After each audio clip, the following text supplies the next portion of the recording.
Frau Perchta. Frau Perchta comes to us from Austrian and Bavarian tradition, becoming more well known with her other name Frau Perchta, which was popularized by the brothers Grimm. She's also associated with Perchta, the Germanic goddess of abundance, who is demonized by the Catholic Church and referred to as a witch. Either way, Frau Perchta is generally depicted as a crone dressed in rage with a beaked iron nose. Sometimes she carries a cane, but almost always she carries a long, sharp knife that she keeps hidden beneath her skirts. You see, Frau Perchta, much like Santa Claus, will reward good children and punish the bad.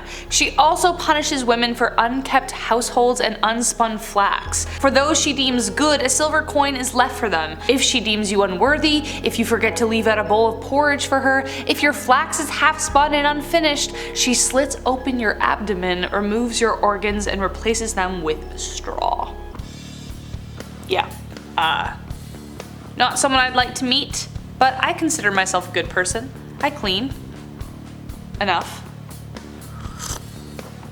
She sounds like, the everyday. She sounds like the suburban witch, you know? Make sure you're a good wife. Nah, she probably was like, you're a good girl, you're a bad girl, whatever. Isabel Gaither. Isabel Gaither was a Scottish woman who confessed to witchcraft at Aldine near Nairn during 1662. I probably mispronounced that, sorry. Scant information is available about her age or life, and although she was probably executed in line with the usual practice, it is uncertain whether this was the case or if she was allowed to return to the obscurity of her former life as a cottager's wife. The 4 confessions she made over a period of 6 weeks include details of charms and rhymes, claims she was a member of a coven in the service of the devil and that she met with the fairy queen and king. Lurid information concerning carnal dealings with the devil were also provided. Ooh, I want to know what the lurid information is. I'm curious. I'm really excited. As you can tell, I'm here for the spoopy season. Spoopy. Let's go. I saw this mug, I had to buy it, cause witch. I like how I'm learning about people I could dress up as for Halloween, as long as they don't come and curse me in my sleep. Cause I don't need that. No one does. Jenny Greenteeth. Jenny Greenteeth is a legendary monster native to English folklore and was imagined to be a monstrous witch with green skin, long arms, wild hair, and sharp teeth. She was often said to resemble pondweed, and indeed the formation of large clumps of pondweed or similar plants in pools of water may have inspired tales of this old hag due to the fact many children or unwary explorers while they could drown via becoming ensnared in these weeds. She was also likely created to prevent children from playing near bodies of water, making her a boogeyman. Honestly, you gotta tell kids something, because if you just say no when they're young, they'll be like, well, I'm gonna do it anyway. But if you say there's a witch, they're not gonna go near it, you know what I mean? But at the same time, it doesn't mean it's real. You really should clarify that for them later on, you know what I mean, after they've learned how to swim. Hey everyone, welcome back to Top 10 Central Dark. I'm your host Rachel Fisher, and today we are covering our list of top 10 scary real witches you should never summon. Witch please. Let's continue. Mal Dyer. Mal Dyer is the name of a legendary 17th century resident of Leonardtown, Maryland, who was said to have been accused of witchcraft and chased out of her home by the local townsfolk on a winter night. She fled into the woods. Several days later, a young boy searching for lost cattle in the snow came across her frozen body kneeling on a rock. One arm stretched to the heavens as if cursing her tormentors. Her hand and knee prints are supposed to be imprinted on the rock. For years after her death, fields in the area would not grow crops. Over the years, there were numerous sightings of her wandering ghosts, usually spotted on the coldest day of winter. Mal's legend grew as the years went by. The Tobacco Barn Distillery even named it cinnamon whiskey after her. In the 1970s, a writer located the rock near what is now known as Mal Dyer Road.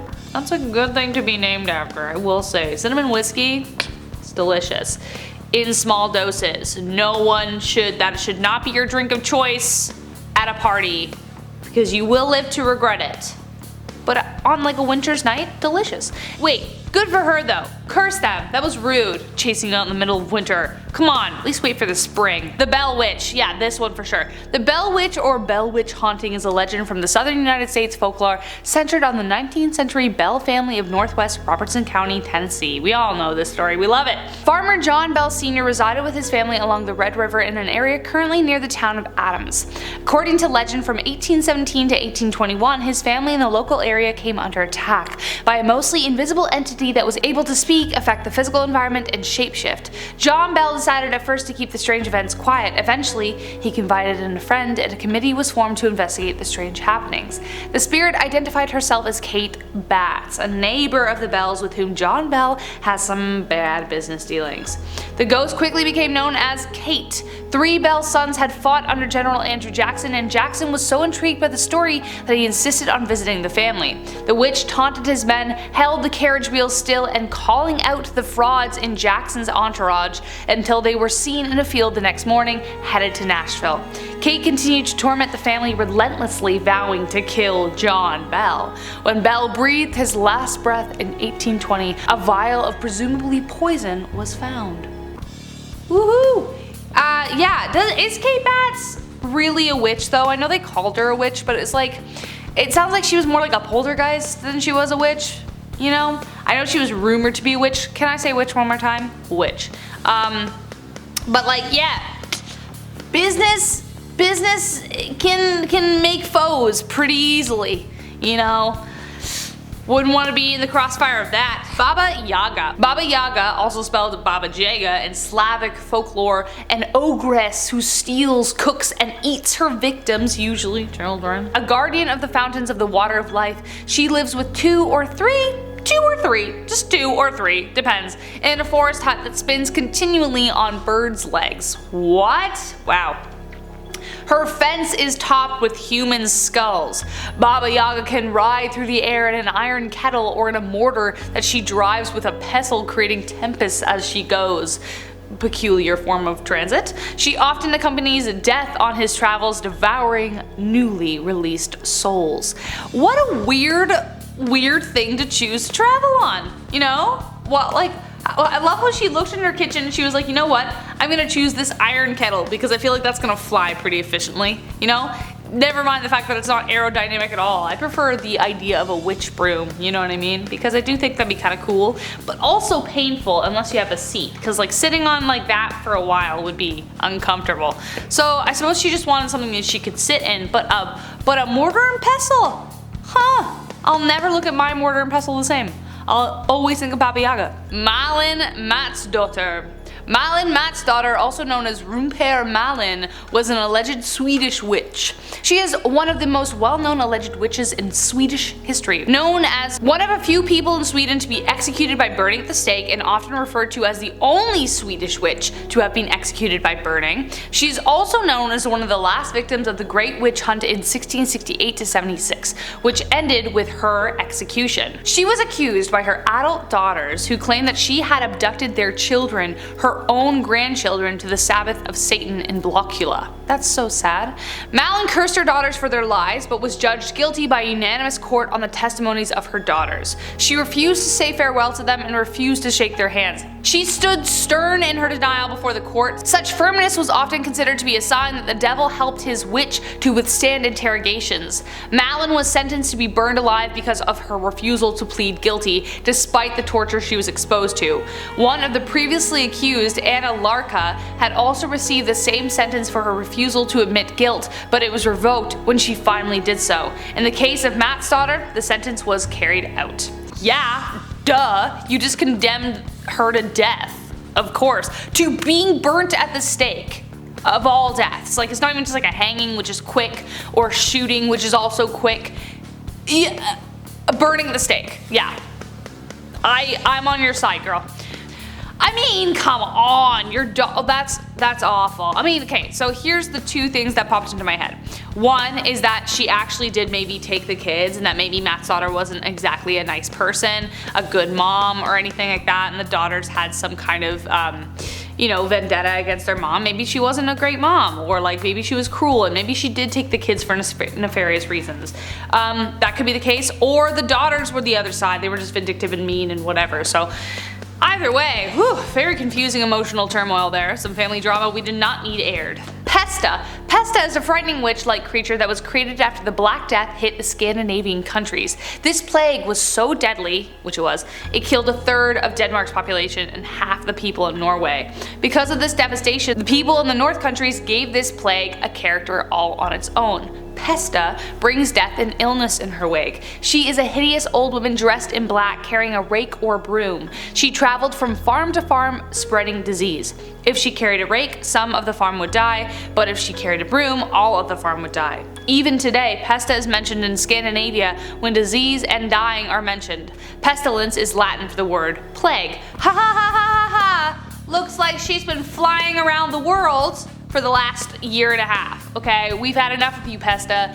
Whoever summoned her, we're coming for you, man. We are coming for you. But even still, I still wouldn't put you to death burning the plague. We would just like talk it out and sort things out emotionally, instead of just like killing you, because that's awful. Sarah Goode. Sarah Goode was one of the first 3 women to be accused of witchcraft in Salem witch trials, which occurred in 1692 in colonial Massachusetts. Goode was accused of witchcraft on March 6, 1692 when Abigail Williams, I hate that woman, oh I hate it, I can't watch The Crucible, I can't.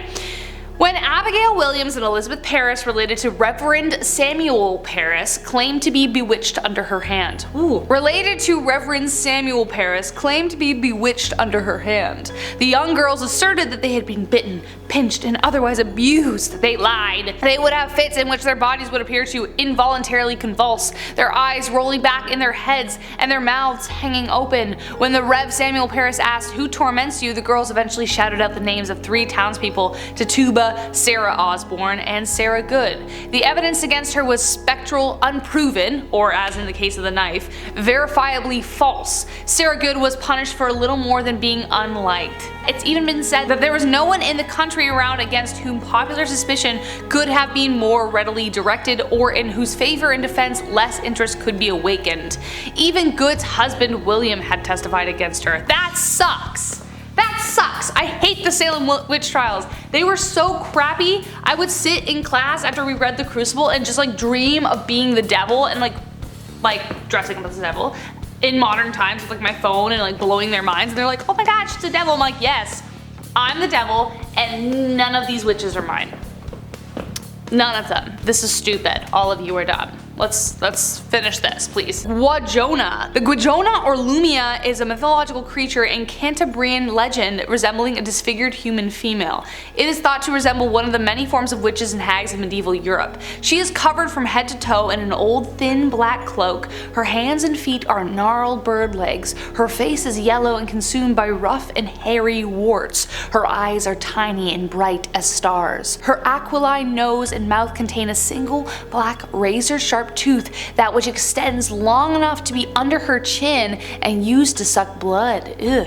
The creature only appears at night. It is unknown where she is meant to sleep during the day, although it is suspected to be hiding underground. Gwyjona invades homes without getting noticed and walks silently toward healthy young children to suck their blood in their sleep by sticking her tooth into their veins. She does not kill them, instead leaving them almost bloodless, so when they wake up in the morning they will be tired, pale, and discolored. Gwyjona also attacks adults. I love that's where that ends. She sounds terrifying, but also like, does she come to my house? Because I wake up tired, pale, and discolored all the time. That's why I have to put makeup on. So somebody please send her back to where she came from. I did not summon her, okay? I am not a witch. Anyways guys, that was our video for today. If you liked it and you want some more spooky stuff, let us know in the comments. I've been your host, Rachel Fisher, and until next time, especially this season, take care and stay scared. Alright, let's do the intro now. Get out of my face. Sometimes she carries a cane, but otherwise she also punishes women for unkept. Okay, can you scroll down a little bit? Come back. Jenny Greenteeth. Jenny Greenteeth. Oh wait, I think I've heard of her. Wait, I think my friend just told me a story about her, like recently. But it does remind me, like, but there are, what? So I get it. Farmer John Bell Sr. resided with his family. Can you scroll down just a little bit because I feel like I'm looking up. Ooh, I love that name, Baba Yaga. Baba Yaga. Baba Yaga. Chris is actually on board. Chris is like, yeah, I totally want to meet Baba Yaga, for sure. He's like, yeah, you know what? I heard this story. Into it. Into it. Take her on a date? Do you want to take her on a date? Yeah, show show her a good time. Yeah. Yeah, just like feed her some, get her 9 kettles. She'll be stoked. She'll be like, wow.